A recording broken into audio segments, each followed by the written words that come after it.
So as you can see, I'm not in my typical spots where I test out e-bikes down in Denia. I'm up here in the mountain of Denia called Mongo, and behind me is the castle of Denia. So I've got this absolute beauty of a bike. It's the second e-bike that is a gravel bike that I'm testing out, and this one is from NOKO. So another NOKO bike, and it is their Volcano version 2.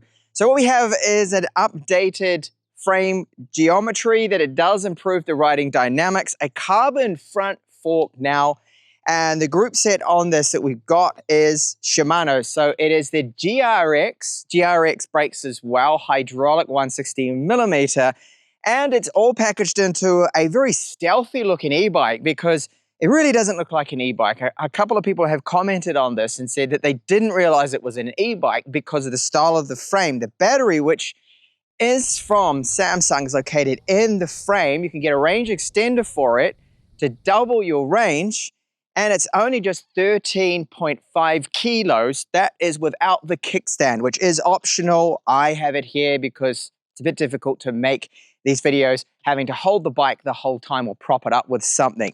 So I'll be going through my normal paces. I'll test it out to give you my thoughts and opinions here on NOKO's Vulcano version 2. So I don't often look at Italian designed and made bikes here. Now the shifters, these are Shimano GRX. So that's for our brake levers and shifters. And I would like to see an option with straight handlebar if that's what some people do prefer. I myself am so used to straight handlebars because, well, I do a lot of mountain biking, and all the other e-bikes I tend to cover, they do have the straight handlebar. So I would like to see that option, but you do get used to this style, which is more like a road bike style. But again, this is a gravel bike here, so it does suit it there. Now we've got Vision rims here.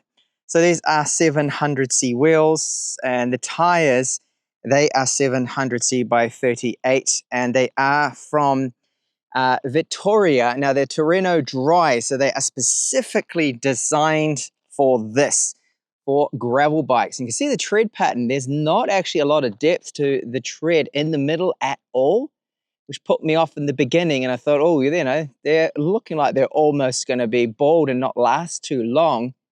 But they do a very good job. They are surprising me here on these trails that I've been riding, the traction and the grip they do give you. Certainly, you wouldn't want to be out here with road tires. So they're ideal for these kind of conditions. These tires in the dry, but on the road in the wet, they're probably not going to be very suitable. So we'd like to see options. Apparently, these are the only tires it comes with at the moment, but it would be great if you could go along and select maybe more of a cross-country tire as well, if you're going to be doing a bit of both, sort of gravel and road. So with that Shimano GRX, we've got our 11 speeds here. Shifts have been really good, no problems. Now, no clip-ins with me.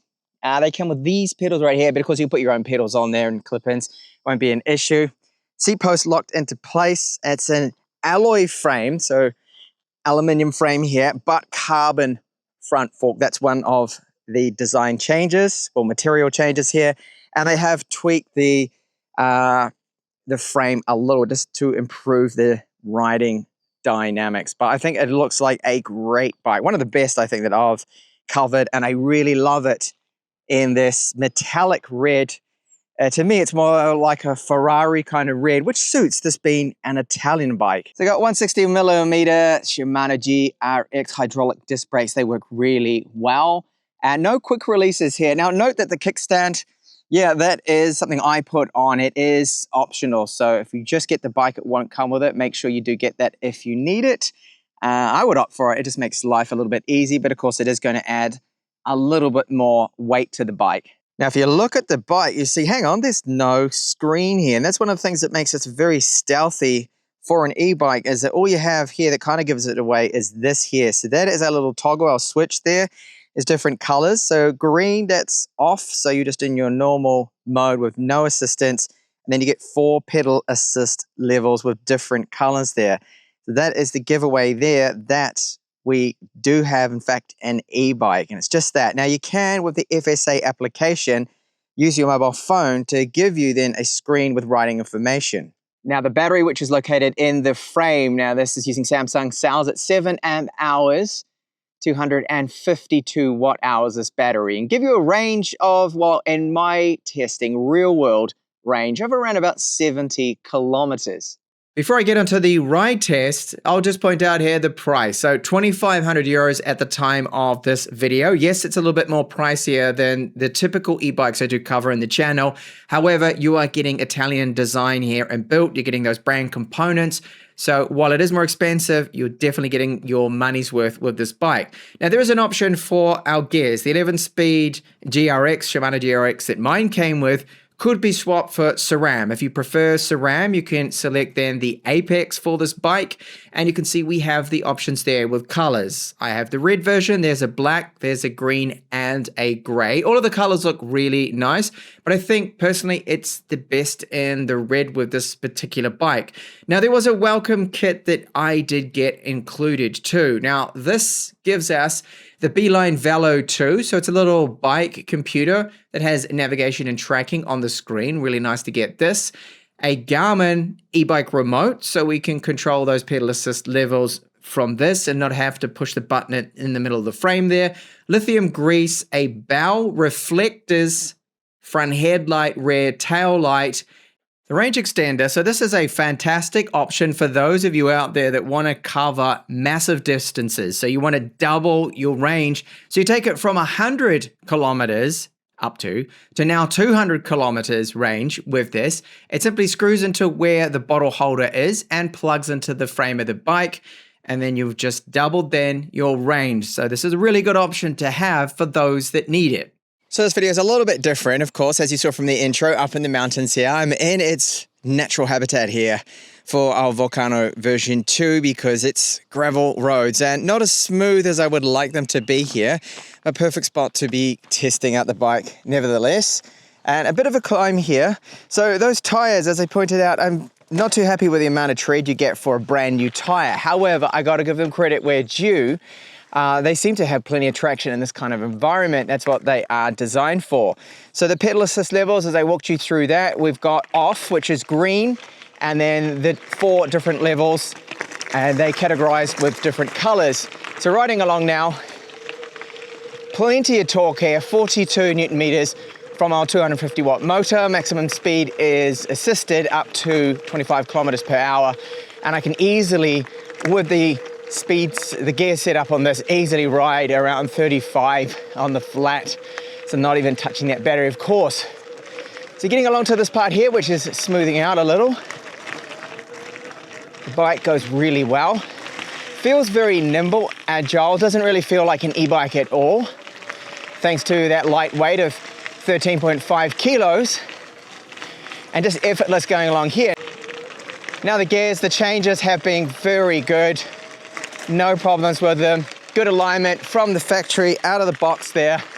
So I'm really pleased about.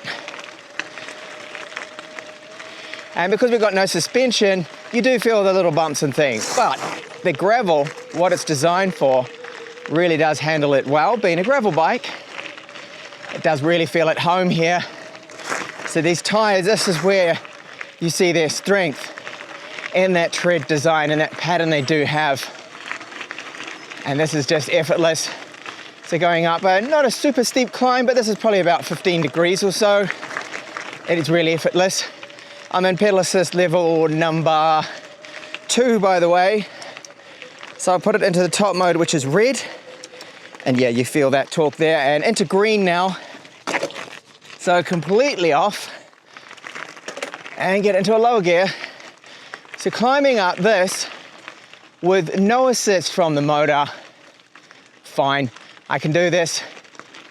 It's just like riding a normal gravel bike then, without the motor and battery. One last thing to point out, can you hear the motor? Yes, just. You can just hear it. On the steeper climbs, you do hear it, so it's not a completely silent motor.